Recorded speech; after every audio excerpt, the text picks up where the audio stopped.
Hello friends, welcome back to my YouTube channel. बच्चों, आपके लिए यूपी पुलिस कांस्टेबल का नोटिफिकेशन आ चुका है और एसएससी जीडी का भी आपने फॉर्म भरा होगा। दोनों ही एग्ज़ाम में जीके आती है, ठीक है। तो ये जो क्विज़ है दोनों ही एग्ज़ाम के लिए बहुत ही इंपॉर्टेंट है। लेकिन अगर आपने चैनल को सब्सक्राइब नहीं किया है तो पहले चैनल को सब्सक्राइब कर दीजिए। हमारे चैनल पर डेली लाइव क्लास होती है मैथ्स की, और आपको डेली ही आपको जीके की क्विज़ मिलेगी जिसमें 20 क्वेश्चंस होंगे। डेली आपको रीजनिंग की क्विज़ मिलेगी जिसमें आपको इससे आपकी ना प्रैक्टिस हो जाएगी अच्छी सी, ठीक है। आपको कॉन्फिडेंस लेवल बढ़ेगा। चलिए स्टार्ट करते हैं आज की क्विज़। फर्स्ट क्वेश्चन है, राजा राम मोहन राय ने किस संगठन की स्थापना की थी?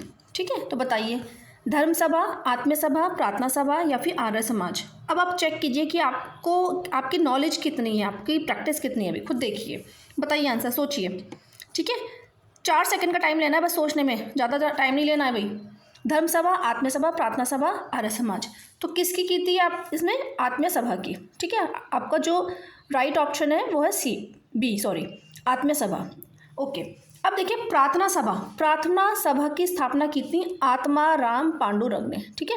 आत्माराम पांडुरंग ने की थी प्रार्थना सभा की स्थापना। पॉइंट्स लिखते जाइए, क्योंकि हर एक ऑप्शन से ना आपका एक क्वेश्चन बन जाता है। ऑप्शन से ही क्वेश्चन बन सकता है कि प्रार्थना सभा की स्थापना किसने की थी? आत्माराम पांडुरंग ने 1867 में, ठीक है, 1867, 1867 में। आर्य समाज की स्थापना किसने की थी? दयानंद सरस्वती ने। और धर्म सभा की स्थापना की थी राधाकांत देव ने, ठीक है।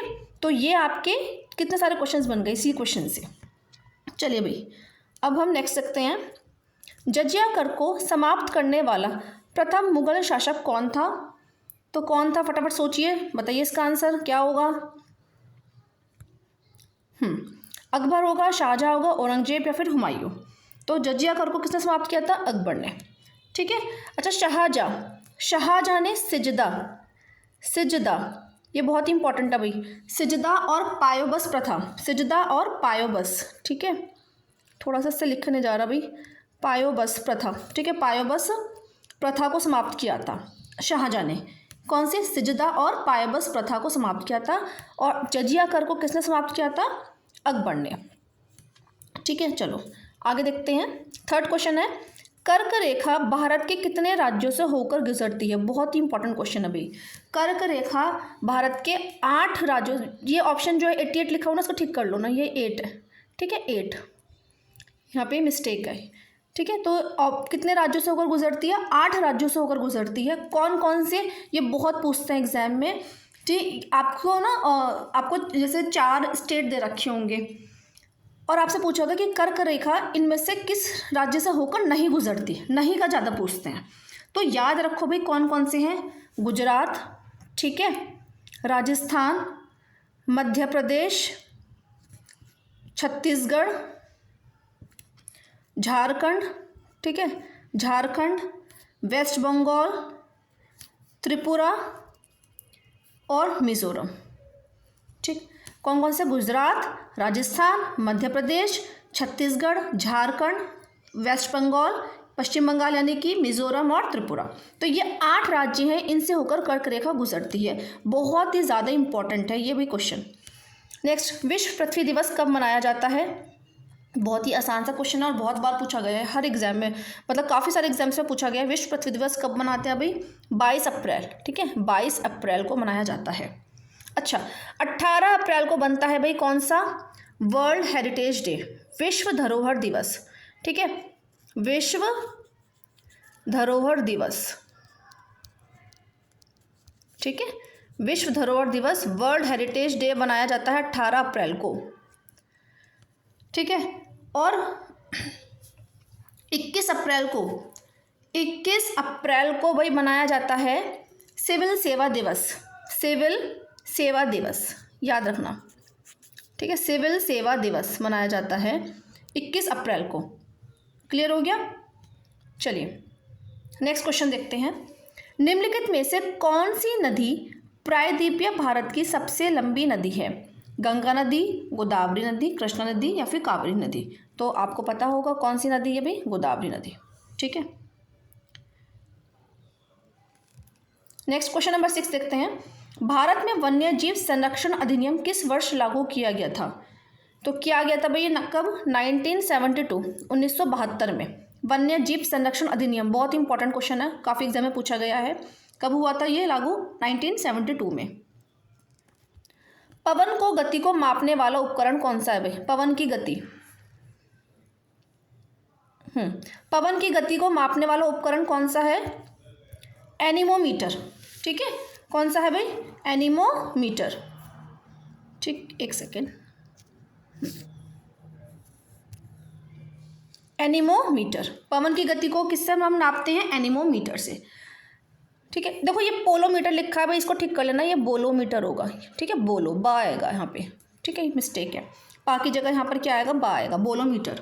अच्छा, बोलोमीटर से भाई क्या नापते हैं? विद्युत चुंबकीय विकिरण। ठीक है, बोलोमीटर से क्या नापते हैं? विद्युत चुंबकीय विकिरण, विद्युत चुंबकीय विकिरण।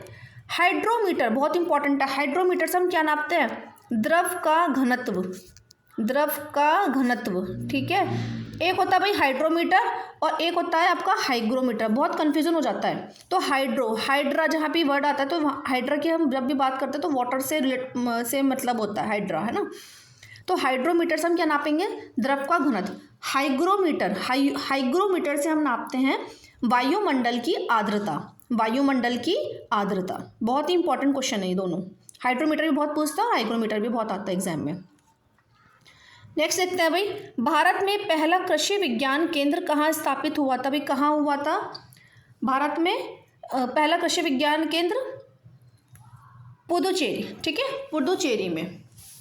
ओके, 1974 में, 1974 में। नेक्स्ट है क्वेश्चन नंबर 9, निम्नलिखित में से किस भारतीय राज्य की सीमा म्यांमार से नहीं लगती? म्यांमार से नहीं लगती। ठीक है, तो किसकी नहीं लगती है भाई? असम की। ठीक है, असम की नहीं लगती, बाकी अरुणाचल प्रदेश, नागालैंड और मणिपुर। ठीक, इन तीनों की सीमा किससे लगती है? म्यांमार से लगती है, अरुणाचल प्रदेश, नागालैंड और मणिपुर की। असम की नहीं लगती है। अब नेक्स्ट देखते हैं भाई, कंचनजंगा पर्वत चोटी कहाँ पर स्थित है? तो ऑप्शन देखिए, ऑप्शन है नेपाल भारत, नेपाल तिब्बत, नेपाल भारत। ठीक है, तो बेसिकली जो कंचनजंगा पर्वत चोटी है वो कहाँ पर है? सिक्किम नेपाल की सीमा में है ना, सिक्किम नेपाल की सीमा पर। तो यानी कि ऑप्शन कौन सा होगा भाई? सिक्किम कहाँ पर है? भारत में, तो नेपाल भारत इसका ऑप्शन सही होगा। क्वेश्चन नंबर 11 देखते हैं, भारत का योजना आयोग किस वर्ष में स्थापित हुआ था? योजना आयोग कब हुआ था भाई? 1950। ठीक है, 15 मार्च 1950 में स्थापित हुआ था। फिर क्वेश्चन नंबर 12 देखते हैं भाई, भारत में कपास का सबसे बड़ा उत्पादक राज्य कौन सा है? तो कौन सा है भाई? गुजरात। ठीक है, गुजरात, इसका राइट आंसर कौन सा है? सी, गुजरात। फिर भारत का प्रथम वायसराय कौन था? प्रथम वायसराय था लॉर्ड कैनिंग। ठीक है, लॉर्ड कैनिंग, लॉर्ड कैनिंग सही आंसर है। और 1856 से 1856 से 1862 तक इन्होंने शासन किया था। फिर क्वेश्चन नंबर 14 आपका आता है, इनमें से किसके कारण फलों का रस मीठा होता है? सॉरी, फलों का जो मीठा स्वाद होता है, इनमें से किसके कारण फलों का जो स्वाद होता है वो मीठा होता है? एसएससी 2013 में भी पूछा गया है। तो किसके कारण होता है भाई? फ्रक्टोज की वजह से। ठीक है, फ्रक्टोज के कारण। फिर इनमें से किसका नाम देवनम प्रियदर्शी था? एसएससी 2012 में आया हुआ है, ये बहुत ही आसान सा क्वेश्चन है, सबको पता है भी। अशोक, कौन था? अशोक। फिर किसी राज्य का उच्चतम विधि अधिकारी कौन होता है? एसएससी 2012 में आया हुआ है ये क्वेश्चन। तो कौन होता है भाई? महाधिवक्ता। ठीक है, ऑप्शन बी, महाधिवक्ता।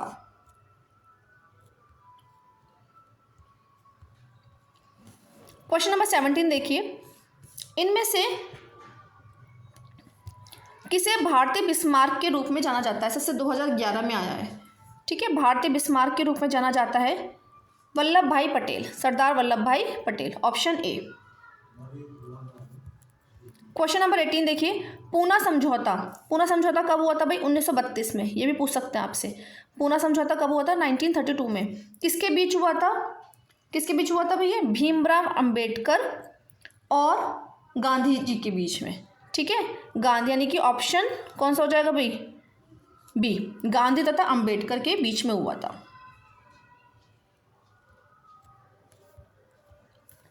क्वेश्चन नंबर 19, 1 मेगाबाइट कितने बाइट के बराबर होता है? तो कितने के होता है भाई? 1024 KB के। बहुत इंपॉर्टेंट है ये क्वेश्चन। चुंबकीय डिस्क पर किस पदार्थ की परत होती है? बहुत ही इंपॉर्टेंट क्वेश्चन है। तो किसकी होती है भाई? आयरन ऑक्साइड की। ठीक है, किसकी होती है? आयरन ऑक्साइड की।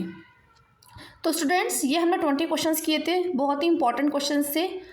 और अगर आपको वीडियो पसंद आई है तो प्लीज़ वीडियो को लाइक कीजिए, चैनल को सब्सक्राइब कीजिए।